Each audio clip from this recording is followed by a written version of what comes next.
citizens, Velocity Banking students. Who's in the house? Say hello. We are in the studio yet again, doing another little test run here, making sure everything's working fine. My name's Denzel Rodriguez, your personal finance geek. And today, class, we're going to go over some interesting things. I want to share with you some of my own personal goals that I have. I written it on the board for you already. You already know I'm always prepared ahead of time. In addition, we're going to talk about credit. All right, this is a major question that a lot of my subscribers, clients even, are struggling with is how do I get my credit to a certain point, or repair my credit, or build my credit? What are the steps, breakdown that I need to do to get to the point where I can get our debt tool, get that line of credit, that personal line of credit, or that HELOC, so that we can actually start implementing the concept and getting this thing going. And to help me, I have a special guest. Her name's Brittany, 26 years old, out of Miami area, and we connected on Instagram. I like what she's doing. She's going to be giving number by number, line by line, on how we repair the credit and what to be looking at when you're preparing yourself for Velocity Banking. These are the before steps. So for everyone watching today, I decided to just go live and surprise you guys and give you a little view of the office and how things are flowing. Let me know what you think. Say hello. If you got any questions, we're going to get started in a few minutes. I'm going to go ahead and bring Brittany on right now. Hello. Hello. Thank you for being here. Thank you for having me. I appreciate your time. Okay. Yes. Just go ahead and introduce yourself and tell us a little bit about you and Okay. how we met and why we're working together and what the goal is for today, for what you'd like to accomplish with all my viewers and clients and people watching at home. Awesome. Well, hello. My name is Brittany Green. As he mentioned, I am the CEO and founder of Crown Financials, LLC. And I met Denzel. It was so funny. I was on Instagram and I was surfing through a hashtag. I guess you had spoken somewhere. And I accidentally clicked on his page and I said, oh, well, I'm here now, so I'm going to hit follow. And I left it like that, because I seen that he was a speaker, he was in the area, and I was going to hope to connect, later on. And then I think I was making dinner, and I got a little buzz on my phone, and it said, you have a appointment for the following day. And I said, okay. And then it dawned on me that this was the same person that I had followed a little bit earlier.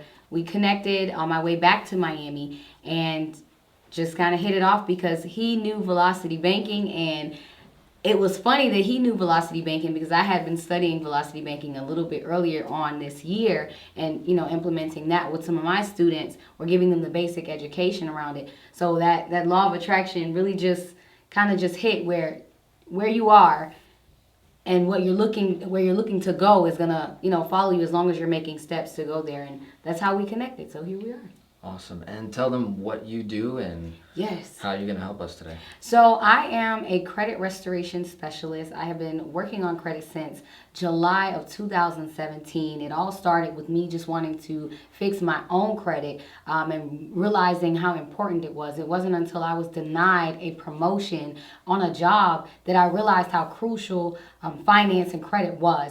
And then I realized, the different factors that played upon credit. And I also realized as a nation where we were with credit. We didn't have the education from school systems. We didn't have it in our homes. So it was one of those things where if I had some knowledge that could help someone else, why not go out and share that information? So I've been doing that for the past 2 years, because we're in 2019. So going on 3 years, and super excited to help out with credit here today. Awesome. Before we get started, who's in the house? Say hello. My friend in the back, Josh, is doing the recording. I'm also my other expert here, Christina, helping us put together an awesome workshop.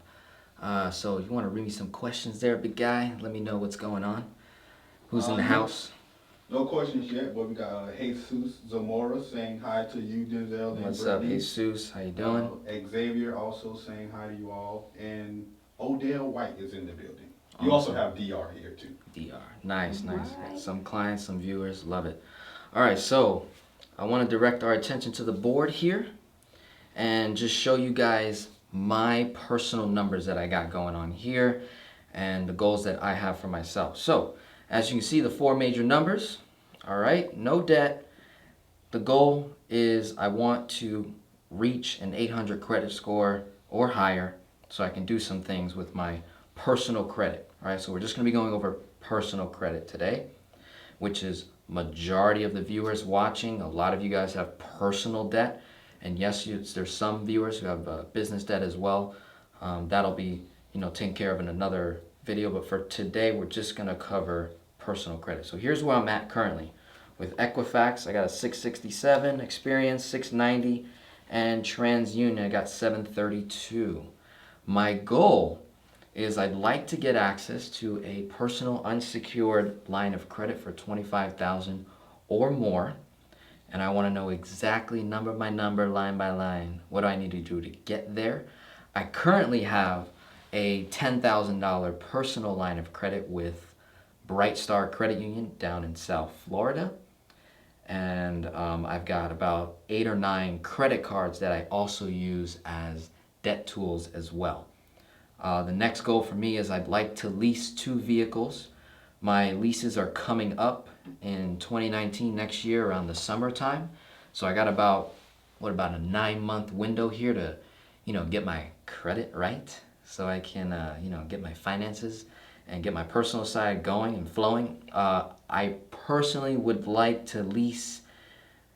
I want to get the best type of deal, you know what I'm saying? Like, I don't even want to put money down. Okay, if I've heard this before, I don't know if it's true. Brittany's going to help me out. But I don't want to put no money down on my next 2 leases. I just want to walk in, they look at my credit, and they say, here you go, here are the keys. There you go. Have a nice day. And I can hand 1 car to my mom, 1 car to me, and we'll have a good day, all right? And last but not least, I would just like to reach a 800 credit score. I would just like to reach that. If I can just get 800 credit score, I'll be happy, okay? So Brittany, here's where I'm at financially. Now, obviously, I'm in a better position than most people. So we're going to go over me first, and then maybe we can run a scenario on someone that's, let's say, in the weeds, backs against the wall, okay? Type of thing. But let's take care of, myself real quick and see what we can do here. And what exactly are you going to be doing where I'm currently at? And also let them know, when did we start working together? At what time did we start working? And how long do you think it's going to take me to hit that 800 credit score and get the line of credit that I want to get? Okay. So first off, I will say this, because this is a disclaimer that I have to, make known, especially to the listeners out there, because you'll have many people that are doing credit these days that will reach out to you and say, I guarantee you I can do this for you. I guarantee you I can do that for you. And the bottom line is, there is absolutely no guarantee that they can say, oh, hey, in 30 days, I'm going to get you to an 800. So if they say that, run, okay? Gotcha. We can show you the strategies. We can show you the disciplines. And we can show you the things to put in place. And with you implementing those behaviors and implementing those steps, then and only then can you reach those numbers. That make sense? Yeah, so basically what she's saying is the only guarantee is life. The only guarantee in life is the death and resurrection of Jesus Christ. That's right? it. So, when it comes to money and numbers, we have to get practical, get reasonable, get the right data, right information. Don't hope and pray on a guarantee, because you don't want to get duped. Yep. You don't want to get duped when it comes to personal credit. I'll be honest, I've paid some people before for credit repair, and I really didn't go far, as you can see. I really did not go far. And even though I make really good money now and I have good cash flow and I'm managing my money right, look at me. I'm still, credit's like, what the heck? Like, how come my income is rising but my credit's not? Like, what am I doing wrong? And I'm supposed to be the velocity banking expert here. What's going on, people? You know, so But what makes it also unique about what you do is the strategy that you're implementing. So, and that's one of the conversations that you and I had is that when you're not implementing this strategy, make sure that you're keeping your utilization under a certain number. Because the least you keep, well, the more you keep it under 30%, the better it's going to be for you. I see a lot of clients who are walking in the door with 70%, 90%, and sometimes over 100% utilization, and that can actually hurt your score even more. So when you're not implementing this strategy, because of course, for the listeners out there, I'm pretty sure they're familiar with the concept of velocity banking. You're using your line of credit, or you're using, in some cases, I know some people use their credit cards to actually do the strategy. So you're gonna see your utilization shoot up when you're utilizing the strategy, but when you're not, you want to keep it below a certain number. So for you, because you do have such a high rate right now with the $10,000 line of credit that you do have, excuse me, you want to make sure that you're keeping it, when you're not utilizing the strategy, anywhere from 10 to 15%, right? Or even lower. I'm gonna hand you the marker. Yes. So and, I can start writing some notes down for me, some critical things for me to just pay attention to. Yes. Okay. So for you, we're going to go ahead and switch this on to the other arm because I'm left-handed, guys. So for you, you want to make sure that you're keeping it anywhere from between 15% to 10% or lower for your utilization when you're not utilizing the strategy, okay? Okay. And excuse me, guys.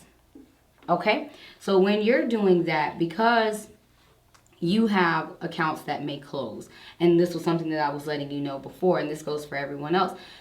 When you have accounts that aren't, that are revolving credit, like credit cards, do not close those accounts because it does take away from your history as well as what you have open as far as your revolving utilization. So it shifts some things. So that may have been some things that you were seeing because a lot of your accounts were closed, that were in good standing. They were closed on his own. He was able to do it. So that still leaves some good history for him.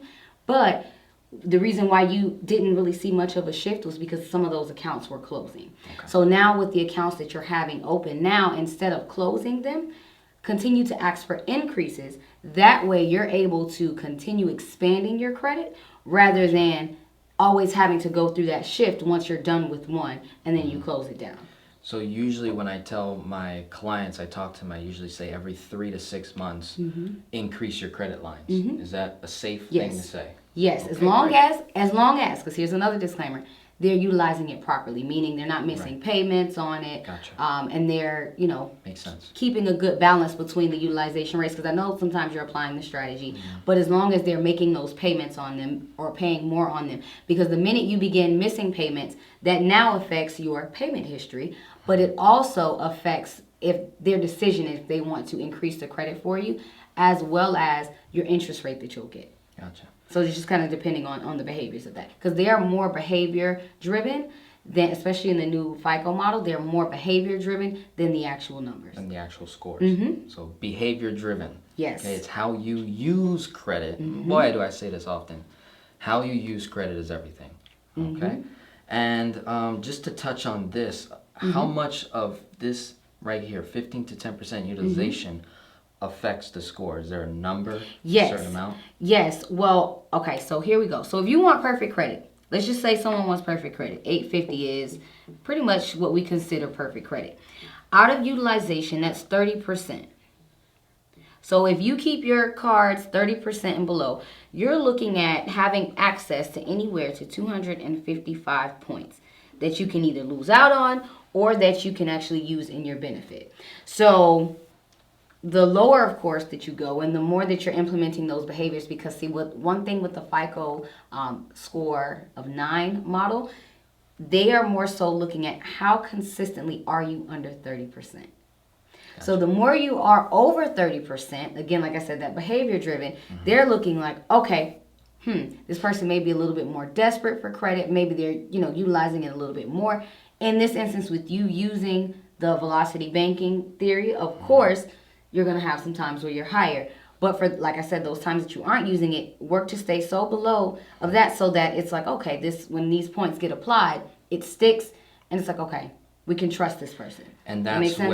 that's where the constantly increasing my credit lines helps me, because Yes. what I've done so far, what I've shifted in my personal finances is, rather than me running all of my expenses through one credit card, let's say on my personal side, what I decided to do is actually take about maybe 2 or 3 credit cards, run 1,000 through that one, 1,000 through that one, 1,000 through that one, and do it in that way. And basically I'm kind of spreading the debt out, because I'm doing velocity banking, because I'm leveraging my money, you know, to maintain the good score. This is something I've actually started doing.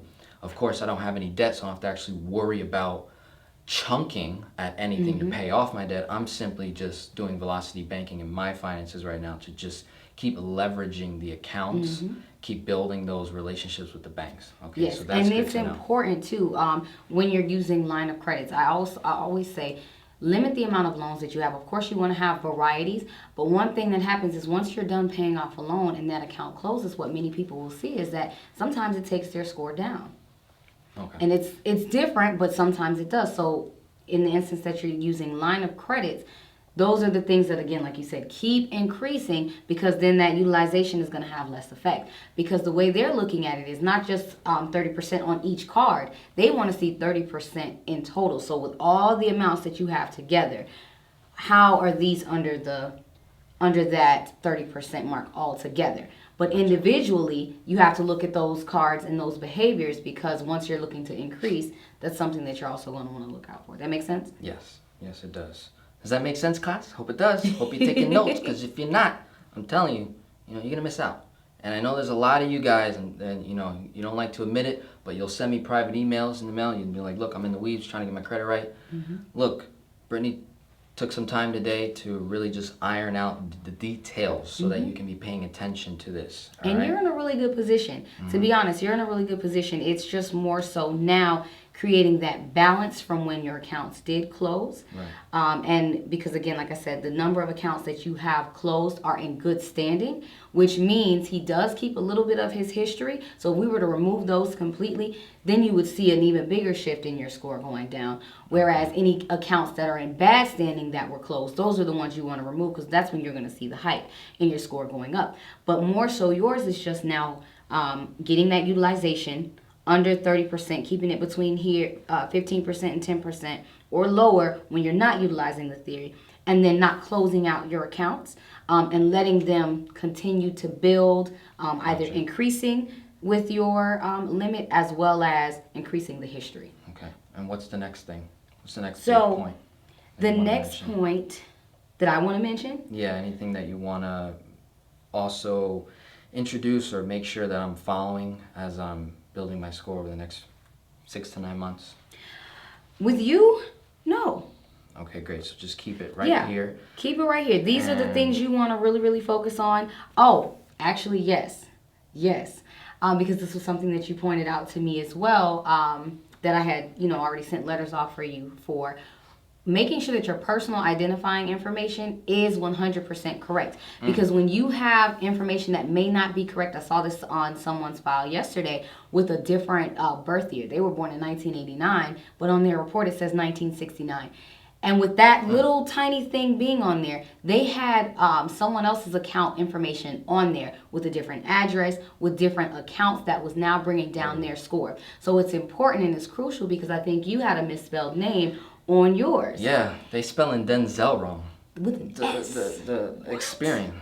Spelling me wrong. Like, how did they do that? How did they do that? You know what I mean? But that can affect him in a number of ways, because now he could end up having someone else's information. That's what's considered a tag, meaning a lot of times when they report this information, they're just pulling from these different sites and pulling from these different reports, because there's hundreds of different reports that makes up these three bureaus. So just by having my name written right, everything clear, what does that do to my credit score? It does a lot, because number one, you don't have other people's information tagging onto yours that doesn't belong to you. Because they could have bad credit, right? Exactly, and then it's bringing down yours for their information. And it just keeps everything clear and concise, because if anything was to happen where someone was to try to steal your information, Right. that's a huge thing. I tell also, this is somewhat on topic but off topic. 17% of credit, credit score fraud is what's going on these days. People are actually doing this with medical information. Okay. So they could be taking your information and now applying it to medical claims, but guess what? That ends up happening if they don't pay those bills on your credit report. So anything from misspelled names to stolen names to anything, and if someone else's name is on your report, right, and they had fraud, Right. guess what? That now is attached to you. Right. And I So- can't just say, hey, you got the wrong guy. You know, I can't just say that. Because they're going to prove it. So it's good to make sure that you're always reading your report, always reviewing. And another thing is, this is another point. Guys, don't score watch. Because in the process of repairing your credit or in the process of, shifting or applying things like this, you may receive some fluctuation. And that's okay because these are your accounts balancing out. If you think about it, everything is on a percentage. So just like I said, utilization is 30%. Payment history is 35%. All of these things now have to find their balance. So it's all about balance. Okay. And that's what we're working on is finding your balance in this area of utilization and making sure that, the older accounts that were closed are now having less impact here. Okay. Last thing I want to go over is the different credit systems, FICO, Vantage, FICO 8, FICO 9. We got a new one coming out, Ultra FICO score. When I'm looking for a personal line of credit in my city, in my town, my state, and I'm trying to get to velocity banking, I'm building my credit, I'm making sure I'm paying my bills, I'm trying to, maybe I'm doing debt snowball before I get started, or maybe I'm doing velocity banking with a credit card to bring the debt down. Is it wise for me to know, in addition, like once I found the bank that I want to get a line of credit with, or I have a few banks that are in my vicinity, let's say I got 5 credit unions in my area, and 2 out of the 5 banks are using FICO 8, which is the old one, and then the other ones are using FICO 9.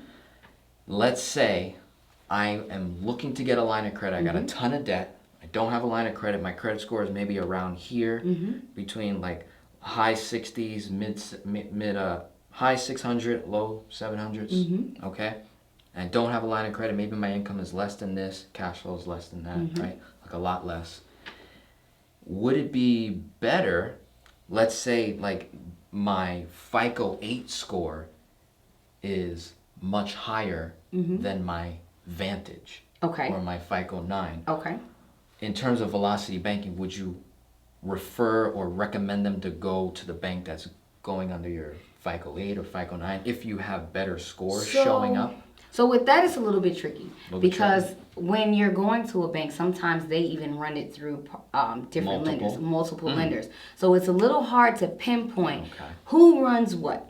So that's why it's more so of taking the time to create that balance or adding trade lines or adding, fixing the credit with taking negative items off. It's important to work on that because Vantage, for number one, is one that's going to be up and coming, but they're not necessarily using, everyone isn't using that right now. You'll see it on certain sites like what we viewed earlier.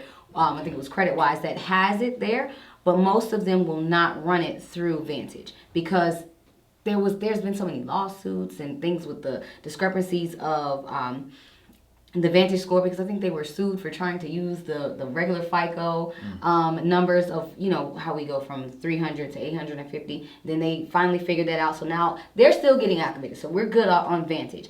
But one of the major things between FICO 8 and FICO 9 is more so just the behaviors because with FICO 9, they're looking at the consistency of how long have you been having your card under 30%, what are your payment history and things like that. But with your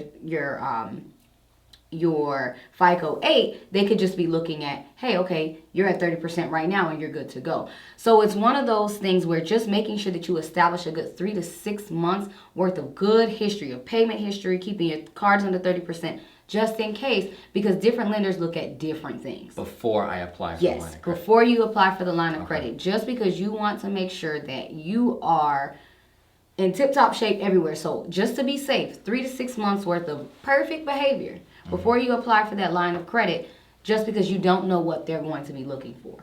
And that goes for like any lender, they have different criteria in which they're looking for. Okay.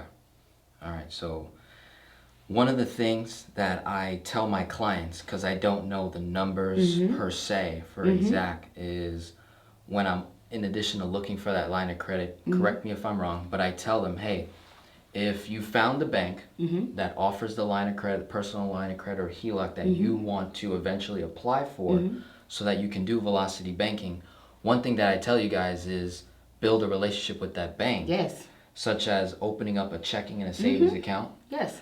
Moving my direct deposit, my paychecks to that bank. Setting up bill pay.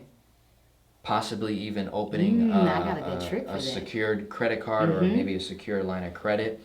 So is that solid, number Yes, one? that and is is there solid. anything additional you would Yes. add to just that Yes. right there? Yes. I would say for when you're building a relationship with that bank, make sure that account is only an account that you make deposits to, not withdrawals, but deposits to. Because they're Interesting. going to look at that as, oh, okay, well, you just got money just kind of flowing into this one. So I have my account where I have all my bills set up, and I have my account where I just have deposits. So two checking Two accounts. checking accounts. Whoa. Just making deposits. That's a bomb right there. And towards the end of this session right here, that is something I did not know.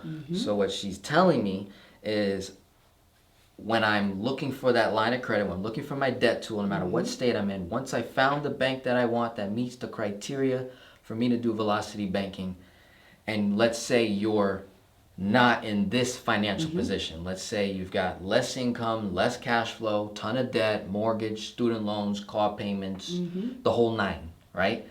In that scenario, what she's saying is open two checking accounts, which one of them I dump my paychecks into, and then the other one I set up bill pay for, so I transfer the money, or what are you saying there?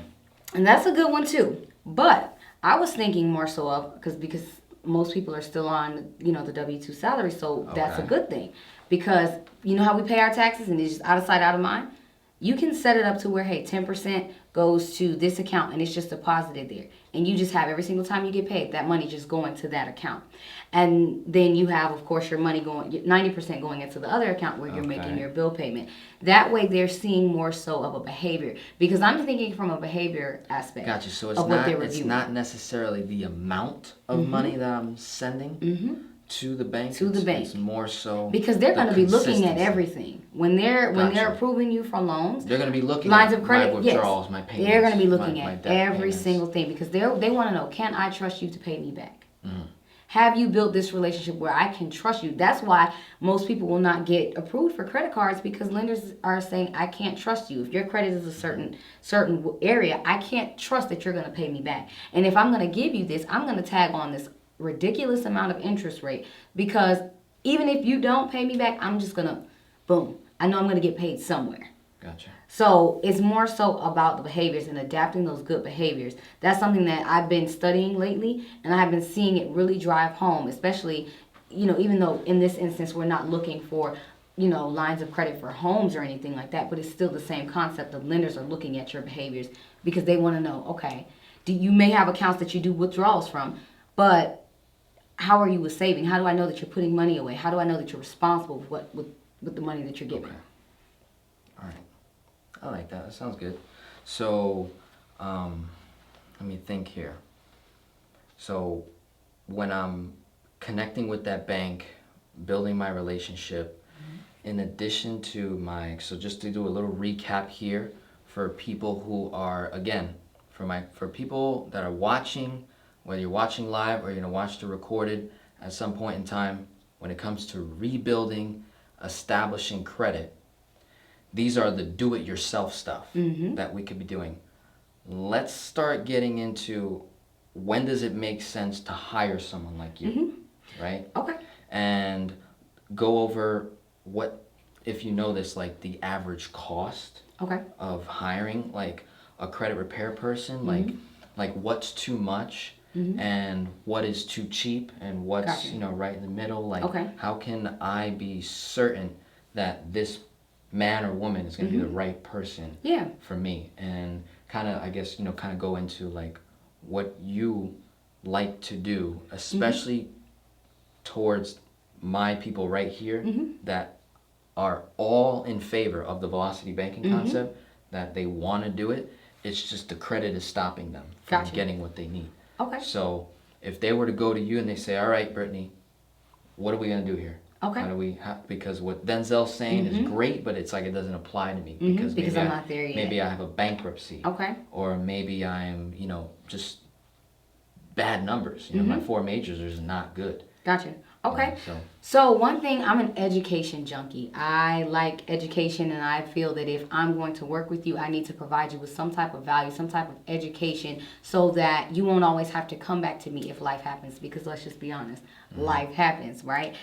So one of the things that I'll start off by telling someone is, well, we'll do a evaluation. So I'll see where you are, and I'll see where you need to go, and then from there I'll let you know your 2 options. You can do it for free. There is a very well way that you are able to repair your credit for free. Of course, the disclaimer that I'm always going to throw in there is I don't recommend online disputes, just because online disputes can sometimes, hey, they'll get back to you within 30 to 45 days, and sometimes they won't. I still have someone who has not heard back from her online disputes. But one thing about it, 2 things for sure, is that when you mail in paper trail to the bureaus, they have to get back to you within 30 to 45 days. So I tell people, make sure that you're doing it from a paper trail standpoint where you're reaching out to them, they're responding to you, and continue the conversation. Only thing with doing it yourself is you're making an investment with your time and your energy, meaning you have to look up the letters, you have to get the right verbiage, you have to mail everything off, you have to be consistent, right? Because especially when you're using a theory like this, you have to be serious. So being consistent with getting your letters off. If you can't afford to take on a credit expert at that time, there's nothing wrong with learning it and doing it yourself. It's just going to be some time and consistency and energy from yourself, and that's okay. But if you're looking to work with an expert, the only thing that you're doing is paying for conveniency. So some red flags to look out for, and this is how I actually developed my program, because you have a lot of gurus out there who will charge you thousands and thousands of dollars, and you go ahead and you pay them $3,000, and then you never hear from them again, right? When in reality, you could, and this will be probably some good news to some who have maybe dropped that type of cash on someone, you could actually take them to court, because if they're not doing anything to educate you or to give you knowledge or action steps right away, and you're just paying them specifically for credit letters, you can actually take them to court, because they're not supposed to charge you until you start seeing results for just your letters. So that's also something that you want to keep in mind. Now, if they're developing a strategy with you, if they're going to be, working with you, breaking down numbers, introducing you to trade lines, introducing you to programs and platforms, etc., then any upcharge fee that they have, that's fine. But just make sure that you know, like, and trust the individual. Make sure they know what they're talking about. That's a big thing. They have to know what they're talking about. You have to see what what it is that they're doing, from a standpoint of, are they sending off the letters on your behalf? Are you going to be signing the letters? Where are they getting the verbiage from? Or is it the Fair Credit Reporting Act? That is one thing that's the legal way to do it. That's another thing, making sure that they're doing it legally. Are they approved by the Fair Credit Reporting Act? Is that verbiage, legally ready to be sent off? Some other things that you want to look out for. This is just red flags and things that, over the past couple of weeks have been coming up. Also, some things that you want to look out for. I think those are most of the red flags that you want to look out for. Everyone has their own prices, because you're paying for their time, you're paying for their energy, or, so I've seen prices anywhere from $30. I've seen prices to $5,000, but it's just things that they're doing for you. So it all depends on the program that they're offering. Gotcha. So maybe just, for each individual, you look at your budget and kind of determine, okay, I'm going to save X amount of money to invest in this, which then in the next, X amount of months. So when I'm talking to that credit repair expert, it's good for the client to ask, hey, my goal is in 9 months or 6 months. What can I do in that time frame? And they kind of get a little analysis of that. And so to close this all out, I know we went over a lot. Yes. Okay. Tell us where we can watch your content. Okay. Because you did say you're an educator, you're a teacher, so I'm assuming you got some I got nice some content as well, I do. just like I do. I love teaching velocity banking more Yes. than I do selling it. Yes. So, where can we reach you? What's your website, and where can they go to sign up so that my people Yeah. can start looking at you? Because I invested in your program. Mhm. I believe in it. It was right for me. I think just the relevancy of what you're doing and how you're putting out content was enough for me to say yes. So in their case, what are some things that you want to just leave us off with today? So you guys can find me at www.crownedfinancialsllc.com. I'm also on Instagram. I am Brittany Green, and on Facebook, Brittany Green. So I pretty much have it all as Brittany Green, and I'm pretty sure we'll drop it in the comments or so where you're able to find me from there. And I always do consultations because I want to talk to you first. I don't want you to just submit anything to me because we want to know what your steps are first and decide if it's something that you can do immediately by yourself or if it's something that you're going to need assistance with. So consultations first. On the website, you'll see personal or you'll see business. And you can just go in there and set up a consultation time with me, about 20 minutes. We'll hop on a quick call and figure out where you are. Awesome, class. Well, I want to wish you guys a wonderful day. Stay blessed. My name is Denzel. This is Brittany. And we went over velocity banking and credit restoration. Have a wonderful day. God bless. Thank you. Bye. Awesome. I think that was solid. Solid.